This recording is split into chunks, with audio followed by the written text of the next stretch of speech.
네, 윤 대통령 탄핵 사건 변론이 끝난 지 꼬박 한 달이 지났지만 헌법재판소의 결정은 다음 달로 미뤄졌습니다. 당초 윤 대통령 사건을 가장 시급하게 다루겠다고 했던 헌재의 입장은 바뀐 지 오랜데요. 길어지는 숙고에 부담도 커진 상황입니다. 김태욱 기자입니다. 헌법재판소는 윤석열 대통령 탄핵심판 1차 변론 준비기일 당시 대통령 사건을 최우선으로 심리하겠다고 밝힌 바 있습니다.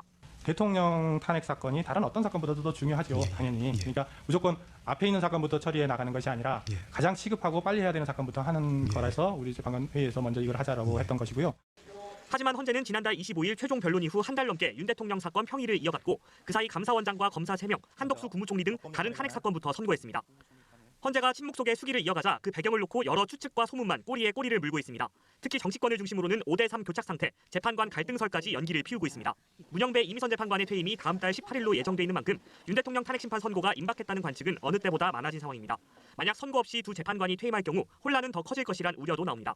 한덕수 총리가 그러니까 결혼을 채우지 않는 경우가 있을 것이고 또 무리하게 결혼을 채우려고 하는 경우도 있을 것이고요. 그 어떤 것이든 우리 전국은 거의 혼란에 빠지겠죠.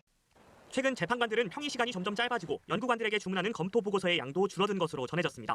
선고 시점은 4월 2일 재보궐선거 이후인 3일과 4일 가능성이 거론되는 가운데 고민이 깊어질수록 헌재의 부담은 더 커질 전망입니다. 연합뉴스TV 김태욱입니다.